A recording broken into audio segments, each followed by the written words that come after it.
اعوذ باللہ من الشیطان الرجیم بسم اللہ الرحمن الرحیم الحمد للہ رب العالمین وبہ نستعین وہو خیر الناصر والمعین۔ ہم آج موجود ہیں نجف اشرف میں، امیر المؤمنین کی وادی میں، اور امیر المؤمنین کے حرم میں اس وقت موجود ہیں۔ باب القبلہ میں ہم داخل ہو چکے ہیں۔ باب القبلہ میں داخل ہونے کے بعد جو پہلی قبر جس عالم کی پہلی قبر موجود ہے وہ آپ اس جانب دیکھ سکتے ہیں۔ ان کا نام ہے شیخ مرتضی انصاری۔ ان کے بارے میں 3 جملے عرض کر دوں کہ ان کا انتقال 1281 ہجری میں ہوا، اور 13ویں صدی ہجری کے یہ ایسے فقیہ ہیں، ان کے لیے لقب استعمال ہوا خاتم الفقہاء والمجتہدین۔ اور اگر کوئی شخص اجتہاد کرنا چاہتا ہے کہ وہ مجتہد کا ملکہ حاصل کرے، اجتہاد کی صلاحیت پیدا کرے، تو لازم ہے اس کے اوپر کہ وہ ان کی 2 کتاب رسائل اور مقاصد کو پڑھنے کے بعد اس کا درس خارج بھی دے۔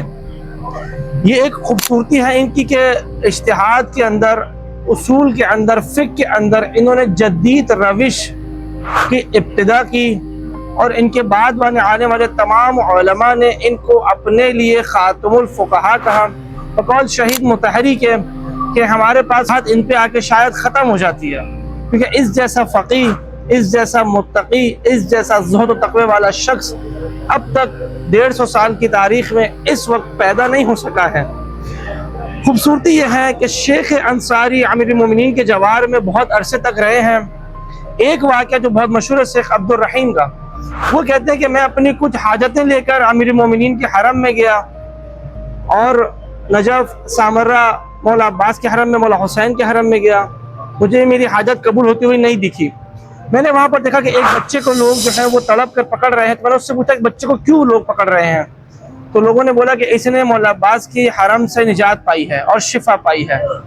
تو یہ بہت دکھ ہوا، شیخ عبد الرحیم بہت دکھی ہوئے، اور یہ کہتے ہوئے باہر نکلے کہ مولا میں ایک عرصے سے آپ کے پیچھے آ رہا ہوں اپنی حاجت کو لے کر، اور ایک عرصہ ہوا کہ میں درس پڑھ رہا ہوں اور پڑھا رہا ہوں، میری حاجت قبول نہیں ہوئی، بس اب میں اپنے خانوادے کو لے کر میں یہاں سے ایران چلے جاؤں گا۔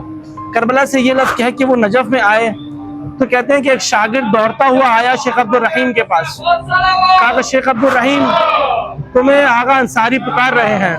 کہا کہ ان کو کیسے معلوم کہ میں یہاں اس وقت موجود ہوں؟ کہا یہ تو وہ بہتر جانتے ہیں، ہم نہیں جانتے۔